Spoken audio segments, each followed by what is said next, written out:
ሰላም እንዴት ናችሁ? አለን እግዚአብሔር ይመስገን። መድኃኒዓለም ክብሩን ይውሰድ። እኛ በጣም ደህና ነን። እናንተ እንዴት ናችሁ? እና ደግሞ አዲስ ዩቲዩበር ነኝ። አበረታቱኝ፣ በእውነት አበረታቱኝ። ኮሜንት ጻፉልኝ። ምንድነው መሰላችሁ የሆነ ነገር ላወራ ነው የመጣሁት። ምንድነው መሰላችሁ ስለ አርሴማ፣ ስለ ቅድስት አርሴማ እናቴ ቅድስት አርሴማ ያው ለብዙ ሰው ብዙ ውለታ ውላለች። ለኔም ደግሞ እኔ ቤት ገብታ ብዙ ነገር አድርጋልኛለች። እግዚአብሔር ይመስገን እና በጣም ነው የምወዳት አርሴማዬን። እናቴ ምን አደረገች መሰላችሁ? በጣም እታመማለሁ፣ ድርቀት ማለት ነው። ድርቀት በጣም ያስቸግረኛል እና ጸበል ሄድኩ። አርሴማ የት መሰላችሁ? እዚሁ አዲስ አበባ ውስጥ ሆኖ አካኩ ቅድስት አርሴማ ትባላለች እና እዛ ሄጄ ጸሎት አድርጌ ጸበል ተጠምቄ። እንዴት ነው ህጉ መሰላችሁ? ገና ስትሄዱ እዛ እንትኖች ይጠብቋቸዋል። ንስሐ አባት አሉ። ንስሐ ማለት ንስሐ ትሰጣላችሁ።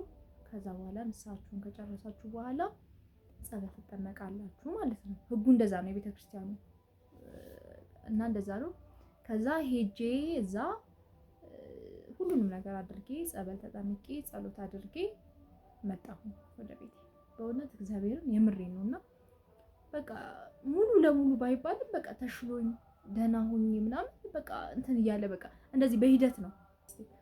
ዛሬ ደህና ሆንኩኝ፣ ከዛ ደግሞ ነገ፣ ከዛ ተነገ ወዲያ በቃ እየተሻለኝ በቃ አሁን ሰላም ኖርማል ሰው ሆኛለሁ። ምን ጊዜ መሰላችሁ? ወር ምናምን 2 ወር 3 ወር ነው ብላችሁ ሄድኩኝ ማለት ነው። እዛ ሄጄ ጸበል በቃ እውነት እኔ እንጃ አላውቅም። በቃ እኔ ሕክምና በጣም ነው የምፈራው። ጉዴ ፈላ፣ አሁን ምን ልሆን ነው እል ነበረ። በቃ እግዚአብሔርን በጣም ነው የሚጨንቀኝ። ግን እናቴ ቅድስት አርሴማ ብዙ ነገር አድርጋልኛለች። እግዚአብሔር ክብሩን ይውሰድ። ደህና ሆኜ ተፈውሼ አሁን በቃ ፍጹም ደህና ነኝ ማለት እችላለሁ። ማርያምን እና በጣም ነው የሚገርመኝ። እኔ ቃል የለኝም ለሷ እና ከዛ ከጭንቅ እውነት ድርቀት ማለት በጣም ከባድ ነው። ማርያምን የምታውቁት ታውቃላችሁ። ድርቀት ማለት በጣም ከባድ ህመም ነውና